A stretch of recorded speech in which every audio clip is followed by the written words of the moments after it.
రాష్ట్ర ప్రభుత్వ ఉద్యోగులకు మరియు ఆ రాష్ట్రంలోని వివిధ వర్గాల ప్రజలకు ఊహించని శుభవార్త అందింది. పశ్చిమ బెంగాల్ షెడ్యూల్ విడుదల కావడానికి కేవలం కొన్ని నిమిషాల ముందు ముఖ్యమంత్రి మమతా బెనర్జీ గారు అత్యంత కీలకమైన మరియు సంచలన నిర్ణయాలు తీసుకున్నారు. రాష్ట్రంలో ఎన్నికల కోడ్ అమల్లోకి వచ్చే లోపే ఉద్యోగుల మనసు గెలుచుకునేలా ఆమె తీసుకున్న ఈ నిర్ణయాలు ఇప్పుడు దేశవ్యాప్తంగా చర్చనీయమయ్యాయి. ఈ పరిణామాలకు సంబంధించిన ప్రతి అంశాన్ని, ప్రతి వాక్యాన్ని విశ్లేషించుకుందాం. ఇక ముఖ్యమంత్రి మమతా బెనర్జీ గారు తన అధికారిక యాక్స్ వేదికగా 2 భారీ ప్రకటనలు చేశారు. ఎన్నికల షెడ్యూల్ విడుదలకు ముందే పెండింగ్‌లో ఉన్న డీఏ క్లియరెన్స్ చేస్తున్నట్లు ఆమె అనౌన్స్ చేశారు. రాష్ట్ర ప్రభుత్వ ఉద్యోగులు గత కొంతకాలంగా తమ డీఏ బకాయిల కోసం పెద్ద ఎత్తున నిరసనలు తెలుపుతున్న నేపథ్యంలో ఈ ప్రకటన వారికి పెద్ద ఊరటనిచ్చింది. కేవలం ఉద్యోగులకే కాకుండా రాష్ట్రంలోని పూజారులు మరియు ముస్లిం మేయిజన్లకు ఇచ్చే గౌరవ వేతనాన్ని కూడా పెంచుతున్నట్లు ఆమె వెల్లడించారు. అన్నిటికంటే ఆశ్చర్యకరమైన విషయం ఏంటంటే సుమారు 17 ఏళ్ల క్రితం నాటి అంటే 2009 నుండి పెండింగ్‌లో ఉన్న డీఏ బకాయిలను ఉద్యోగుల ఖాతాల్లో జమ చేయాలని ఆమె నిర్ణయించారు.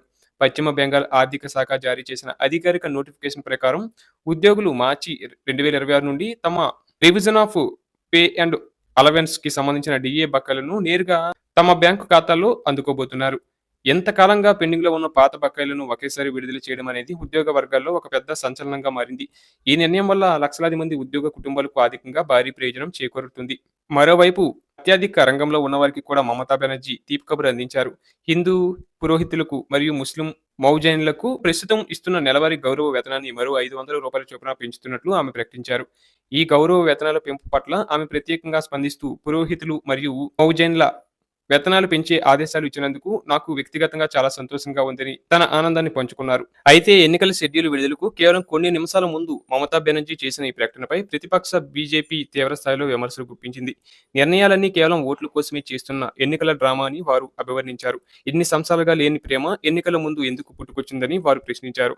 మరోవైపు ఉద్యోగ సంఘాలు మాత్రం ఈ ప్రకటనపై హర్షం వ్యక్తం చేస్తున్నాయి. దీర్ఘకాలంగా ఉద్యోగుల పక్షాన పోరాడుతున్న సంక్రామి జవతా మంచ నాయకుడు భాస్కర్ ఘోష్ గారు స్పందిస్తూ ఇది మా పోరాట ఫలితమే అని గర్వంగా ప్రకటించారు. ఉద్యోగుల నిరంతర ఆందోళనలకు ప్రయత్నం దిగిరాక తప్పలేదని ఆయన వ్యాఖ్యానించారు. మొత్తానికి ఈ పశ్చిమ బెంగాల్ ప్రభుత్వం తీసుకున్న ఈ నిర్ణయం ఉద్యోగుల ఇళ్లలో ముందస్తుగా పండగ వాతావరణాన్ని నింపింది. పాత బకాయిలతో పాటు పెరిగిన గౌరవ వేతనాలు మార్చి 2026 నుండి అమల్లోకి రానున్నాయి.